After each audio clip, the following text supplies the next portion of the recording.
Après le lycée, j'étais à Descartes, une grande université parisienne qui a un IUT informatique. Un truc qui change quand tu arrives à l'université, c'est que ton emploi du temps devient souvent assez bordélique. T'as pas les mêmes cours d'une semaine sur l'autre, tu changes de salle tout le temps, bref, tu passes ton temps scotché sur ton emploi du temps. Sauf que, on y avait accès dans un dashboard assez horrible, donc c'était très énervant. Du coup, je me suis mis à chercher des solutions. Et aussi parce qu'il fallait tuer l'ennui, on va pas se mentir. Je me suis aperçu que quelque part dans notre interface d'élève, il existait un lien vers un calendrier. Un lien vers un fichier au format iCal, un .ics. À l'époque, je connaissais pas trop, mais en gros, c'est un format qui permet de stocker un calendrier. Je l'ouvre et je vois que c'est juste un fichier texte où, effectivement, il y a toutes les infos avec nos cours, la salle de classe, etc. Mais surtout, je me rends compte d'un truc, c'est que si on observe l'URL qui permet de récupérer ce fichier, il est vraiment très simple. Il y a l'air d'avoir juste un paramètre avec mon identifiant, celui qui est marqué sur ma petite carte étudiante. Il est composé des lettres de mon département et de 5 chiffres. Juste pour voir, je mets l'identifiant d'un pote dans l'URL et bingo, ça marche. Ni une ni deux, on peut accéder à n'importe quel calendrier. Ça me donne une idée, je m'empresse de créer une appli qui s'appelle Descartes Emploi du Temps, qui est d'une simplicité enfantine. La première fois qu'on l'ouvre, on rentre son identifiant, et voilà.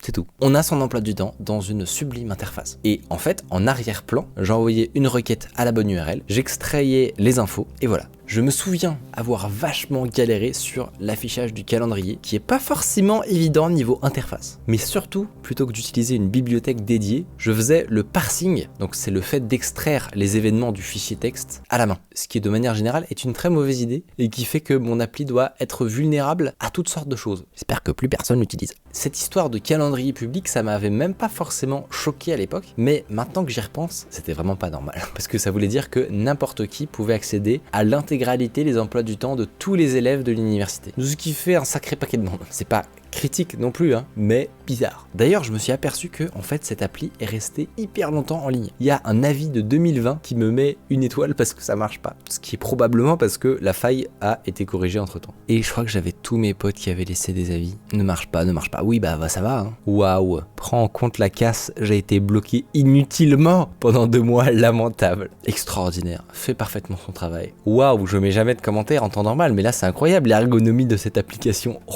Ça a changé ma vie, oui, bah, directement. Ah n'empêche, 14 utilisateurs quand même. 3,2 étoiles sur le Google Play. Le buzz. Projet suivant.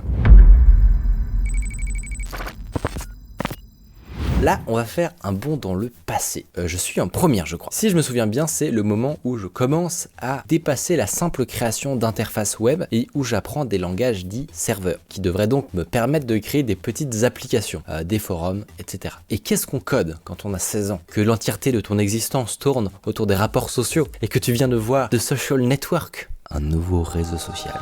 Avec les années, honnêtement, ça m'émeut presque de voir un tel niveau de naïveté. Créer un réseau social, c'était vraiment le truc de l'apprenti développeur qui vient de découvrir l'histoire de Mark Zuckerberg. J'allais me trouver une excuse sur le fait que c'était pas longtemps après la création de Snapchat, qui restait encore peut-être un peu le mythe du petit jeune qui crée un réseau social, qui fait un carton planétaire. Mais en fait, ça marche même pas parce que Snapchat, c'était en 2011, soit 4 ans plus tôt. Alors, quel était ce concept? Quel était le pitch de cette nouvelle plateforme révolutionnaire qui allait envahir toutes les écoles, les universités du monde? Il s'agissait d'un réseau social de proximité anonyme. Alors c'est facile de se moquer après coup, hein, mais en vrai vous allez voir, même si c'était hautement casse-gueule sur un point précis, c'était pas forcément 100% stupide. Le plus simple, c'est qu'on essaye de le faire marcher à nouveau. Pour l'installer à nouveau, je suis allé voir dans les fichiers de configuration et je me suis rendu compte que déjà à l'époque, j'utilisais le service gratuit de Hostinger. Si on m'avait dit que ça finirait par être nos partenaires à l'époque, j'aurais halluciné. Pendant qu'on installe notre petite merveille, j'en profite pour vous dire que je sais que parmi vous, il y en a un sacré paquet qui aurait bien aimé avoir un site. Que ce soit pour sortir du lot sur un CV, faire un petit blog, tenter quelque chose comme ça, là, un projet à la con, de conseils. Vous mettez pas une pression de dingue. Vous pensez peut-être ne rien avoir à dire sur votre portfolio. Vous avez peut-être peur de pas être légitime à faire un petit blog. Détendez-vous, vous n'êtes pas obligé d'avoir un site incroyable au premier instant. Juste tentez le truc. Vous allez voir, ce sera déjà hyper enrichissant. Deuxième point, c'est vachement moins compliqué techniquement que ce que vous pensez. Je me suis dit que ce qui pourrait être marrant, c'est que je vous fasse un speedrun de à quel point monter un site, un portfolio, un WordPress classique, c'est une affaire de minutes. On va faire commencer.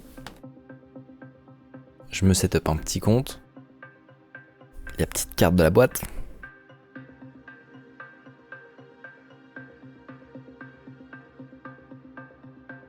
le petit compte WordPress. J'aime bien ce thème-là, on pourra toujours le changer après. Un domaine offert. C'est parti, on finit la configuration. Voilà, mesdames et messieurs, c'était le temps que ça prend de ce setup un WordPress. Évidemment, on peut tout aller customiser, etc. Installer potentiellement un autre thème différent et commencer à publier des articles, se faire un CV en ligne. Je vous ai dit, c'est fast. Pour ceux qui ont peur de l'anglais, ne vous inquiétez pas, tout est en français, vous n'avez plus d'excuses. Avec le code MICODE, profitez de moins 10% pendant 48 heures. Lien en description. Moi en tout cas, mon réseau social 3.0 a fini de s'installer, donc on va pouvoir regarder.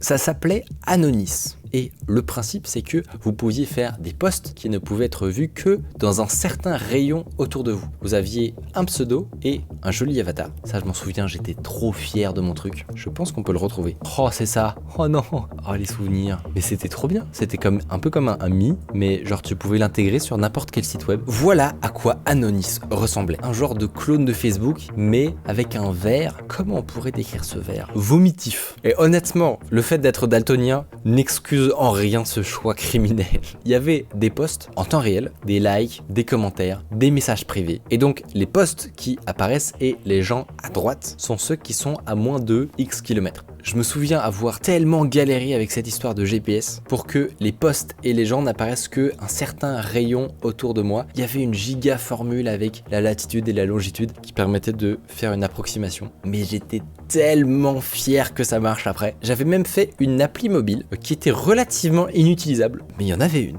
Mais malgré tout ça, il y avait un gros point noir sur le plan technique. Vous savez, pour faire des trucs en temps réel, comme un chat ou un système de notification, en général, vous mettez en place une sorte de tunnel de discussion avec un serveur, pour que lui, de sa propre initiative, puisse à tout moment vous envoyer un message. Et ben moi, je savais pas encore faire ça. Ce qui fait que absolument tout fonctionnait avec du polling. En gros, toutes les secondes, t'as la page qui demande au serveur et t'as un nouveau message, et là t'as un nouveau message, et maintenant t'as un nouveau message, ad vitam aeternam. C'est évidemment une catastrophe. Avec 60 requêtes envoyées par utilisateur par minute, on se demande pourquoi mon serveur de l'époque tenait pas la charge. Ben oui, même si vous avez un super hébergeur comme Hostinger, si vous codez comme un pied, vous codez comme un pied. En vrai, on blague, mais je le prenais vraiment très au sérieux ce projet. Je suis allé fouiller dans ma boîte mail pour essayer de me souvenir, jusqu'à revenir en l'an de grâce 2015. J'ai retrouvé un échange avec mon grand frère qui est pas mal plus âgé et qui était déjà entrepreneur. Et je lui explique plus en détail le pitch de mon appli. Le cadre du site doit mener les utilisateurs à faire ce genre de posts. VDM, spotted, blagues, poèmes. Des posts qui auront beaucoup plus d'intérêt que de simples VDM puisqu'ils se passent là où le visiteur habite. En même temps, c'est un nouveau concept de social game. Lorsque l'on clique sur le profil de quelqu'un, on peut voir son vrai nom sous cette forme, E, étoile, étoile, étoile, étoile, étoile, S par exemple. Et l'on peut tenter de le démasquer dans une case à côté. Les gens peuvent se reconnaître par leur post dans les commentaires ou par le chat. Et ils gagnent des points. Sur la page d'accueil, on pourrait afficher un top 10 général des plus désanoniseurs. Ah ouais, c'est un peu chelou quand même. Concept bizarre. Mais ce qui me frappe le plus, c'est la réaction de mon frère. Franchement, respect parce qu'il me rit pas du tout au nez et il me donne des super conseils. 2 règles d'or. Faire un concept ultra simple autour d'une fonction stylée, pas un Facebook. Si ça marche, tu auras des demandes des utilisateurs et tu pourras faire évoluer ton service en fonction. Très bon conseil. Deuxième, faire de la viralité un facteur clé. Il faut que chaque utilisateur ramène 1, 2 ou 3 nouveaux utilisateurs. Quel crack! J'étais tellement fier de ma création que je suis allé faire un post sur le site de Graphicart que les collègues qui me regardent connaîtront sûrement. Et je l'ai retrouvé dans Web Archive. Putain, mais j'avais complètement oublié ce truc. Ils étaient trop sympas, ils me font plein de retours sur du design, d'interface, des corrections que je devrais faire. Personne ne me dit que la couleur est ignoble. Ah! Genki qui dit que je suis bluffé par le système d'avatar, sérieusement je me suis cru dans les Sims. Et donc non, c'est pas moi, c'est un plugin, mais je suis d'accord, c'était incroyable ce truc. Des très bons retours. Oh là là, je devais être refait. Et donc après ça, Anonis a fait un énorme carton. Et c'est ce qui m'a permis de payer mes études. C'est faux, bien sûr, je vous ai bien eu. Il y a eu 34 installations et un avis, je cite, ouf. Alors est-ce que c'est ouf, c'est incroyable, ou bien ouf, heureusement que cette chose a fini dans un cimetière de mes projets avortés. On ne le saura jamais. Pour conclure sur cette affaire, j'ai fait pas mal de recherches du coup en préparant cette vidéo et en fait ça sortait pas non plus totalement de nulle part ce concept. C'était une époque où il y avait effectivement un début de hype aux États-Unis sur des réseaux sociaux anonymes, notamment un truc qui s'appelait Yik Yak. Il y avait Whisper, After School et Secrets. Sauf que ils se sont tous pété la gueule. Secrets a carrément rendu les 35 millions qu'ils avaient levés. Yik Yak a aussi fermé, tous pour la même raison. En gros, un réseau social de proximité anonyme, ça n'a d'intérêt que dans les universités et c'est un enfer à modérer. Et il semble que ça tend à peu près immanquablement à se transformer en un champ de bataille d'insultes et harcèlement en tout genre. Dans mon cas, il y avait un autre gros problème auquel j'avais pas pensé. Vous savez, la barre à droite là, avec les gens à proximité. En fait, on pouvait tout à fait faire des attaques à base de triangulation pour retrouver leur position exacte, au mètre près. Paye ton anonymat. Et breaking news, j'ai vérifié et en fait, je viens de me rendre compte que Yik Yak est ressuscité depuis littéralement 3 mois. C'est incroyable. Bon, je suis curieux de voir combien de temps ça va tenir, mais peut-être qu'il faut que je relance Anonis. Bon alors, je vous préviens, autant les 2 premiers projets, il pouvait y avoir des petits questionnements sur si oui ou non tel ou tel détail peut poser problème, autant là, il y a vraiment absolument zéro doute que ce projet est 100% pirate. Mais vraiment, aucun doute. Après, c'est probablement une des applis dont je suis le plus fier, malgré ça. Juste après ce projet, je vous explique en détail mes dilemmes moraux concernant les éventuels prochains épisodes. Au risque de vous choquer, depuis assez jeune, il m'arrive de télécharger des films piratés. Beaucoup moins depuis que je gagne correctement ma vie, mais quand même. Encore aujourd'hui, je suis monsieur téléchargement de films dans ma famille. Au début, je téléchargeais juste ça sur mon ordi et je les regardais dans un lecteur vidéo normal. Et puis un jour, j'ai fait une découverte merveilleuse. J'ai fait l'acquisition d'un NAS. Pour ceux qui n'ont pas la chance d'en avoir un NAS, c'est un serveur de stockage en réseau. C'est un peu comme un mini ordi dont la principale fonction est d'avoir un tas de très gros disques durs. Tout comme un serveur dans un data center ou comme votre box internet, on y accède à distance. Et il est fait pour ne jamais être éteint. Ce qui veut dire qu'on peut facilement stocker et partager toutes ses photos, créer son propre serveur VPN ou encore créer son propre Netflix. Pour faire ça,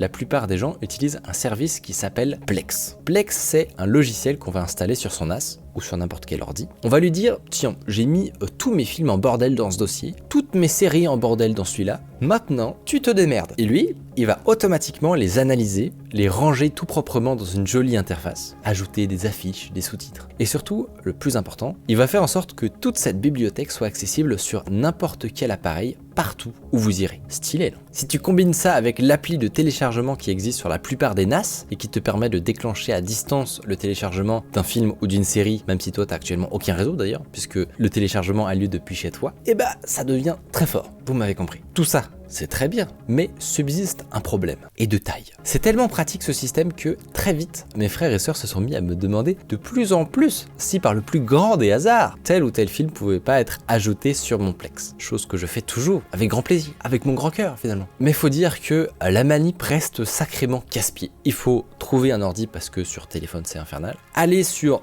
tel ou tel site dont il ne faut pas prononcer le nom, copier le lien magnet, aller sur l'interface d'administration du NAS, lancer l'appli, ajouter en téléchargement, et le seul moyen de savoir quand c'est fini, c'est de fixer son écran comme un débile. Conclusion, il faut coder un truc. L'idée c'est d'avoir une jolie appli qu'on pourra tous installer, et quand quelqu'un veut ajouter un film, il cherche, il clique sur un bouton, et c'est tout. Nasflix, de son doux nom, énorme cerveau sur le branding, va automatiquement aller chercher le film sur les sites dont il ne faut pas prononcer le nom, envoyer le lien au NAS pour lancer le téléchargement et afficher proprement la progression dans un onglet. Incroyable, non? Je me souviens, pour le coup, j'étais vraiment fier de l'interface. C'est la première fois où j'avais essayé de vraiment m'appliquer pour faire quelque chose de propre. Je vous montre. On démarre, on a des petites suggestions des familles, on tape notre petit film, comme Deadpool, ça charge, on clique, et boum, le téléchargement est lancé. Il nous suffit de se rendre dans la liste, et on peut suivre l'avancement, ainsi que tous les téléchargements en cours. C'est magnifique. C'était l'époque où je commençais à voir le potentiel qu'il y avait à s'interconnecter avec d'autres applis.